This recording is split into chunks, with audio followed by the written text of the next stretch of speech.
जय हिंद साथियों। आज हमारा चैप्टर है ए लेटर टू गॉड, यानी कि हमारी क्लास 10th से रिलेटेड ये चैप्टर है। चैप्टर नंबर हमारा 1 है ए लेटर टू गॉड, यानी कि भगवान के लिए एक पत्र, यानी भगवान को एक पत्र। इनके राइटर जो हैं वो हैं GL films.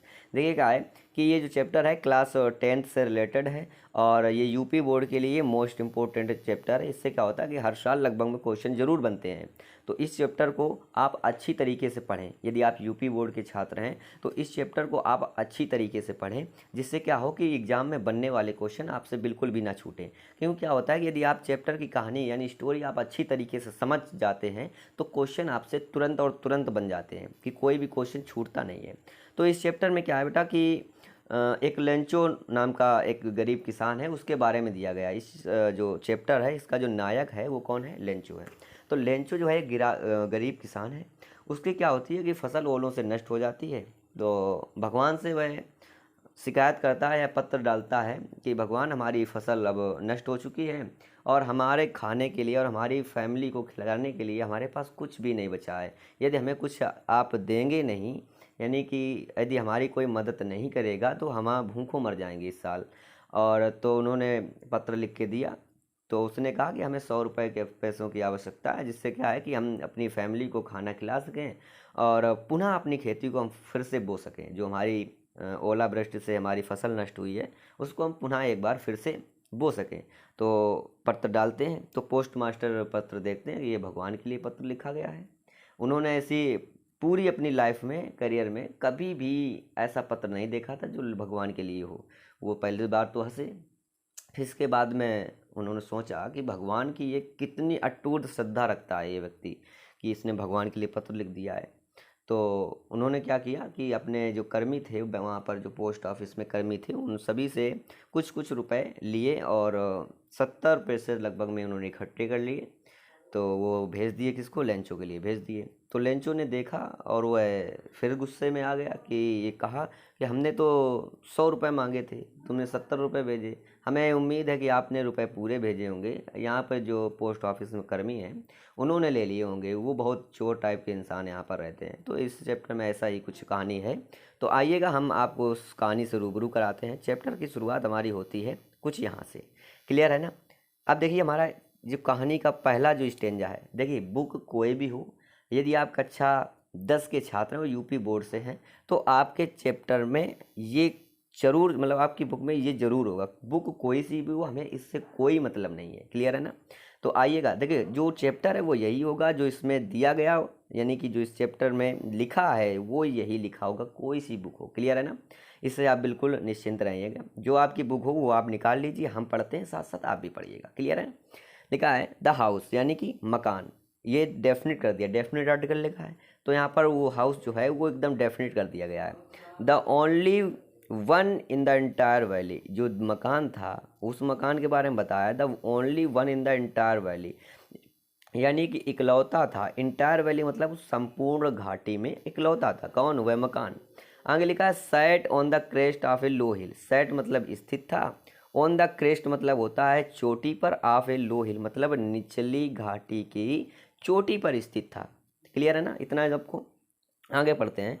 From this height one could see the river, यानी कि इस ऊंचाई से वन कुड सी, यानी कि एक व्यक्ति या कोई व्यक्ति देख सकता था द रिवर, क्या? नदियों को, या सॉरी नदी को।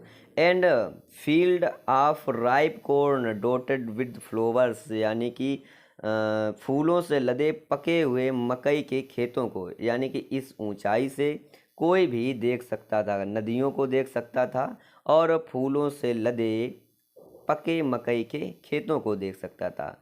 आगे लिखा है दैट, जो कि always promised a good harvest, जो कि हमेशा वादा करते थे ए गुड हार्वेस्ट, एक अच्छी फसल का। आगे लिखा है the only thing the earth needed, यानी कि सिर्फ एक चीज़ की, द अर्थ नीडेड, पृथ्वी को आवश्यकता थी। क्या थी वो? वाज ए डाउनफॉर, जो कि क्या थी? एक मूसलाधार बारिश। और एटलीस्ट ए सौर, यानी कि और कम से कम एक सौर, यानी बौछार की। यानी कि वही आपकी कहावत है, गांव में कहते हैं कहावत कि पूरी नहीं तो परेठा ही सही। यानी कि सिंपल सी बात, आपको अच्छी चीज़ नहीं मिल सकती तो उससे कुछ कम अच्छी चीज़ मिल जाए उसमें भी संतुष्टि करनी पड़ती है। तो पृथ्वी को मात्र आवश्यकता थी, वो एक चीज़ की आवश्यकता थी, क्या थी वो? एक डाउनपॉर यानी कि एक मूसलाधार बारिश की, और मतलब या एटलीस्ट ए शॉर, और कम से कम एक बौछार की आवश्यकता थी। क्लियर हुआ ना? आगे देखते हैं। Through out the morning Lencho, यानी कि सारी सुबह लेंचो, यानी वो सारी सुबह Lencho who knew his field intimately, जो अपनी फील्ड को यानी अपने खेतों को अच्छी तरीके से जानता था। हैड डन नथिंग इज, उसने कुछ नहीं किया, but see the sky toward the north east, यानी कि सिवाय देखने के, क्या देखने के? द स्काई यानी बादलों को, टुवर्ड द नॉर्थ ईस्ट यानी कि नॉर्थ ईस्ट से के बादलों को देखने के सिवाय उसने कुछ भी नहीं किया। आई होप आपको ये स्टेंजा अच्छी तरीके से समझ में आया होगा। तो आप क्या करें, यदि आपके किसी भी ऐसा कोई भी ऐसा स्टूडेंट है जिसके समझ में नहीं आया है तो एक बार पुनः वीडियो को बैक कर देख ले, जिससे क्या हो, आपको अच्छी तरीके से समझ में आ जाए। अब हम बढ़ते हैं अपने अगले स्टेंजा पर। अगला स्टेंजा हमारा है ये, अगला हमारा स्टेंजा है, लिखा है now we were really going to get some water women, यानी कि ये बात वुमेन यानी औरत से कही है। किसने कही है? सिंपल सी बात है, लेंचो ने कही होगी अपनी पत्नी से। क्या कहा है कि now we were really going to get some water, sorry we are really going to get some water, अब हम वास्तव में कुछ पानी प्राप्त करने वाले हैं। किससे कहा? औरत से, स्त्री से कहा, अपनी पत्नी से कहा होगा।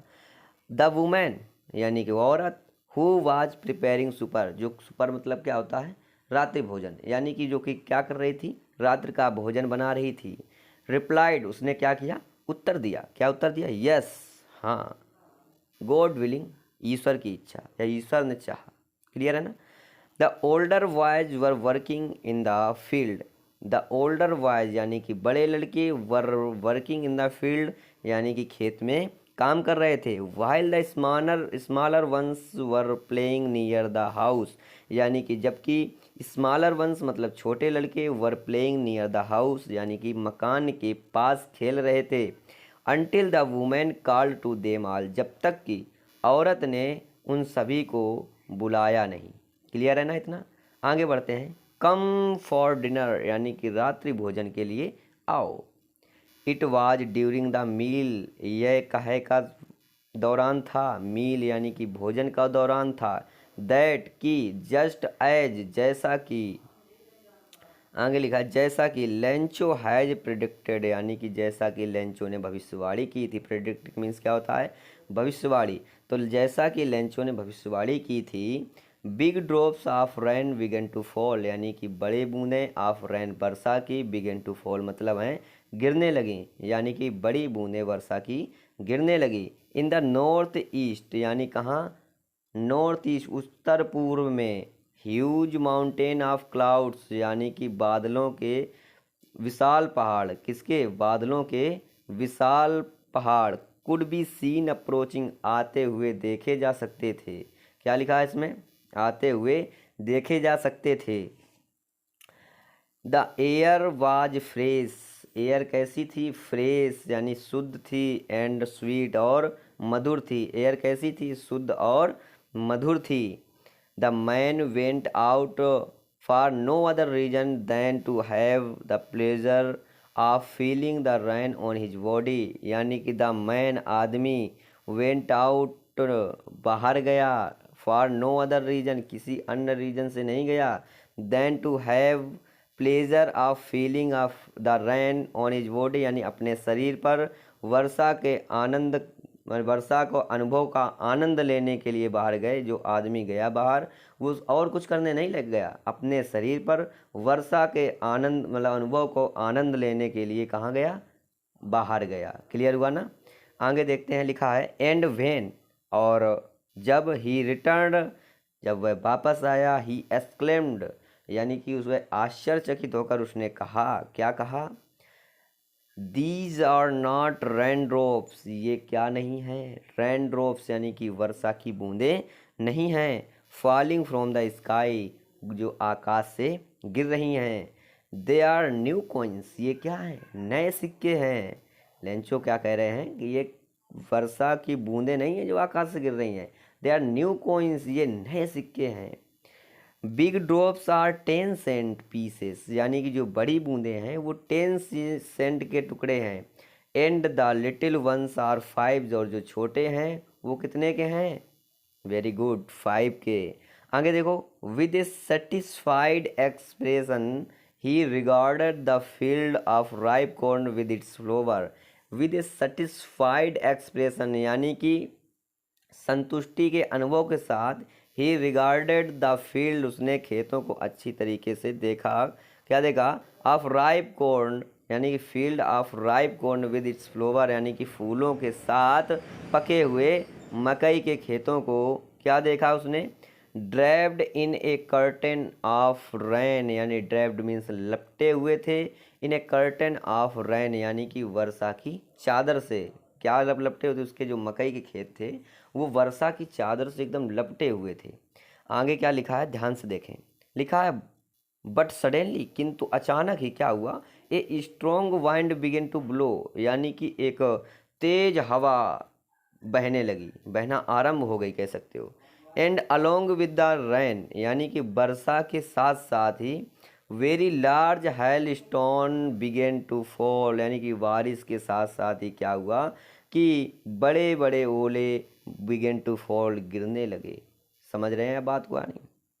आगे लिखा है these truly did resemble new silver coins, यानी कि दीज, ये ट्रूली मतलब वास्तव में, रिजेंबल मतलब प्रतीत हो रहे थे, न्यू सिल्वर कॉइन्स मतलब नए चांदी के सिक्के, यानी कि ये वास्तव में नए चांदी के सिक्के के जैसे प्रतीत हो रहे थे। आगे लिखा है द बॉयज, यानी कि लड़के, exposing them self to the rain, यानी कि अपने आप को, यानी खुद को बारिश में उजागर करने के लिए, रैन आउट, बाहर दौड़े, करके क्या हुए कि बाहर दौड़े, टू कलेक्ट, यानी कि क्या करने? इकट्ठा करने, द फ्रोजन पियर्स, यानी क्या हुए? जो जमे हुए मोती थे उनको इकट्ठा करने के लिए। बात समझ में आई आपको? आई होप आपको ये स्टेंजा भी अच्छी तरीके से समझ में आया होगा। यदि कुछ भी आपको डाउट है तो एक बार फिर से आप देख सकते हैं। आगे देखिएगा, चैप्टर में लिखा है it's really getting bad now, यानी कि यह वास्तव में अब बुरा हो रहा था। क्यों भाई? ओले गिरने लगे, फसल नष्ट हो गई होंगी सभी। ओले में क्या होता है, कोई भी किसान है भाई वो तो दुखी हो जाएगा। तो वही लिखा है इसमें, it's really getting bad now, यह वास्तव में अब क्या हो रहा था? बुरा हो रहा था। एक्सक्लेम्ड द मैन, आश्चर्यचकित होकर किसने कहा? आश्चर्य से होकर कहा किसने? मैन, आदमी ने कहा। सिंपल सी बात है, मैन का मतलब यहाँ पर लेंचो ही है। आगे लिखा है आई होप, मुझे उम्मीद है, इट पासिस क्विकली, यह कैसे? जल्द ही गुजर जाएगा। समझ में आया या नहीं? यह जल्द ही गुजर जाएगा। आगे लिखा है it did not pass quickly, यह जल्द ही नहीं गुजरा। It did not pass quickly, यह जल्द ही नहीं गुजरा। फॉर एन ओवर, यानी 1 घंटे, द हाइल रैंड, यानी कि ओले बरसे, कितने घंटे? 1 घंटे। ऑन द हाउस, कहाँ पर? मकानों पर, सॉरी मकान पर। द गार्डन, बगीचे में। द हिल साइड, पहाड़ी साइड में। द कॉर्न फील्ड, मकई के खेतों में। ऑन द हूल वैली, यानी संपूर्ण घाटी में। क्या हुआ कि उसने उम्मीद की थी, कि उसे आशा थी कि ये जल्दी गुजर जाएगा, लेकिन क्या हुआ कि ये जल्दी नहीं गुजरा। फॉर 1 घंटे तक ये बारिश हुई। ये ओलों की बारिश है, कितने घंटों तक? 1 घंटे में हुई, 1 घंटे तक हुई। मकान पर हुई, गार्डन में हुई, हिल साइड पर हुई, कॉर्न फील्ड, मकई खेतों पर हुई, ऑन द हूल वैली, यानी कि पूरी घाटी में हुई 1 घंटे बारिश हुई। आगे लिखा है द फील्ड वाज वाइट, जो फील्ड थी यानी कि जो खेत थे वो कैसे हो गए थे? वाइट थे। कैसे थे? यानी कि वाइट थे। As if covered with salt, जैसे मानो कि साल्ट यानी कि नमक से कवर्ड हो गए हों, यानी कि ढक गए हों।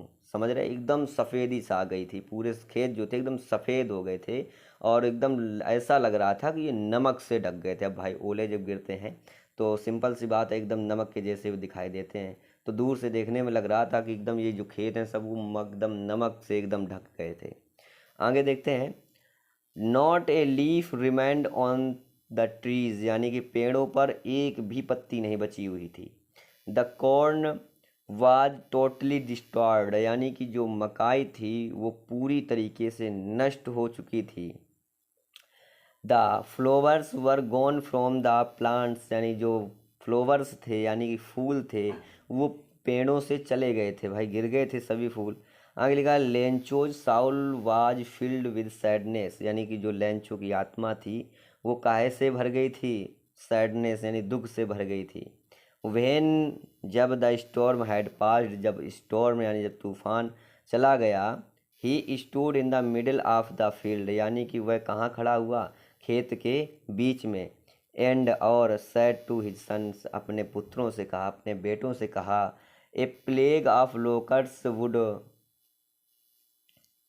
यानी कि एक जो टिड्डों का दल होता है वो भी क्या करता है, would have left more than this, यानी इससे भी ज़्यादा ढील जाता है। जो टिड्डों का समूह होता है वो भी इससे ज़्यादा ढील जाता है, लेकिन ओलों ने क्या किया, वो कुछ भी नहीं बचाया। द हायल हैज लेफ्ट नथिंग, यानी कि जो ओले थे उन्होंने कुछ भी नहीं बचाया। आगे देखिए क्या लिखा है, this year we will have no corn, इस साल हमारे पास में मकई बिल्कुल भी नहीं होगी, यानी कतई भी नहीं होगी। That night was a sorrowful one, यानी कि जो ये रात थी वो क्या थी, सोरोफुल रात थी, यानी कि दुखी भरी रात थी ये। All our work for nothing, जो हमारे सभी काम थे वो एकदम व्यर्थ चले गए, हमारी मेहनत बेकार हो गई। There there are is no one who can help us, यानी कि यहाँ कोई नहीं है जो हमारी मदद कर सके, यानी कि यहाँ पर कोई नहीं जो हमारी मदद कर सकता है। आगे लिखा है we will all go hungry this year, हम सब क्या हैं इस साल भूखे रहेंगे। आगे देखिए चैप्टर में क्या कहा है, but in the heart of all who lived in that solitary house, but in the heart of all, यानी कि लेकिन in the heart of all, सभी के हृदय में, who lived in that solitary house, जो लिव्ड मतलब रहते हैं, इन दैट सोलिटरी हाउस उस अकेले मकान में, in the middle of the valley, valley के बीच में, there was a single hope, एक सिंगल होप थी, यानी कि क्या थी, एक इकलौती उम्मीद थी, हेल फ्रॉम गॉड, यानी ईश्वर से मदद।